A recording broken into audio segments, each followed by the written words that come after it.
Днес ще учим една много интересна буква. Буквата R малък. Тя е една от 30-те букви в българската азбука, но няма собствен звук. Среща се само като малка печатна или малка ръкописна буква. Ето я и нея.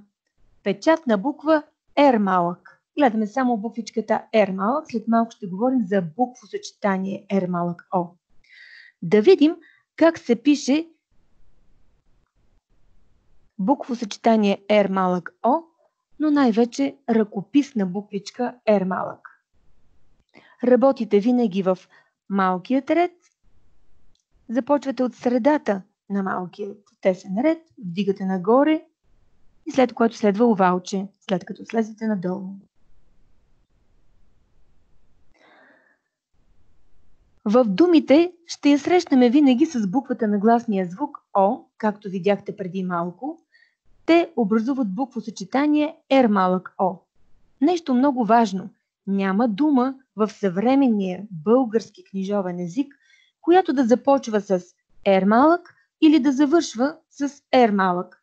Такава буква R малък се намира винаги след съгласен звук.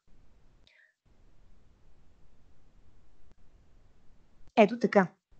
Съгласният звук винаги го отцветяваме, знаете, в синьо и винаги R малък О се намира след съгласен звук. Винаги. Така се образува, пък след като сложим след R малък О, се образува буквосъчетание R малък О, което преди малко видяхме как се пише.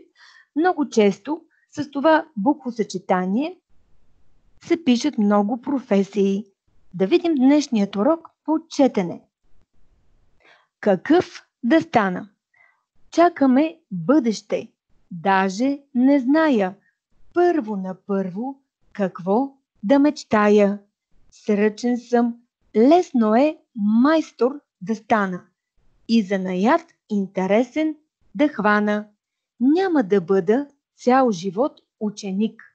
Може да стана асансьорен техник, автомонтьор, автобусен шофьор, а контрольор или сервитьор или в изкуството гений артист или да стана прославен спортист, т.е. много известен.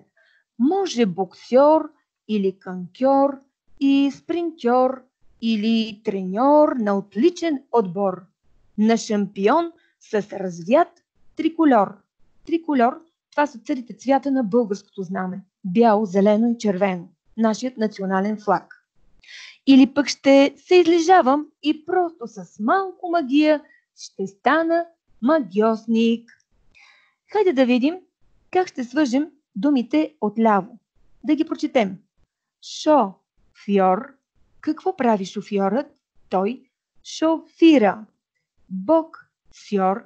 Какво прави боксьорът? Боксира. Монтьор. Монтьорът монтира. Треньор. Треньорът тренира. И последната дума професия – контрольор. Контрольорът контролира. Да видим следните образователни игри. Хайде да прочетем сричките отгоре надолу. Го, гол, гьол, гьола. Както виждате, R малък се намира винаги след съгласен звук, както ви показах преди малко. Продължаваме нататъка. Тор, тьор, актьор, актьори. Отново R малък О в буквосъчетание R малък О винаги стои след съгласен звук. В случая съгласният звук Т, а тук беше съгласният звук на буквата Г. Продължаваме нататъка. Сор, сьор, асансьор, асансьори. Отново буквосъчетание R малък О стои след съгласният звук на буква С.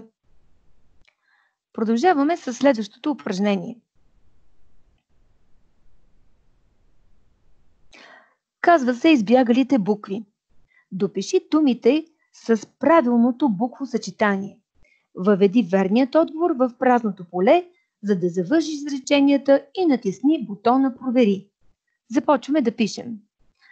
Петьо, явно момчето Петю с име Петю, което означава, че тук ще имаме R малък О, зае пето място на състезанието. Пето място, нужна ни е само буквичка О. Дано, като пожелание, дано днес Даню успее да реши всички задачи. Дано Даню се справи днес със своите задачи. Топката падна в близкия гьол. Ето тук отдясно погледнете картинката. На това момченце топката е паднала в гьола. Как ще напишем думата гьол? Използваме буквосъчетание R малък О.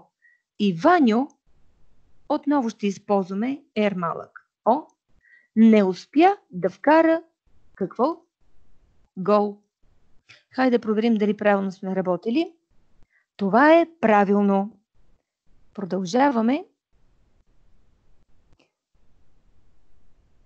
с урокът по писане. Отворете учебната тетрадка по писане. Тук трябва да изпишете буквосъчетание R малък О, което преди малко показах как трябва да го направите.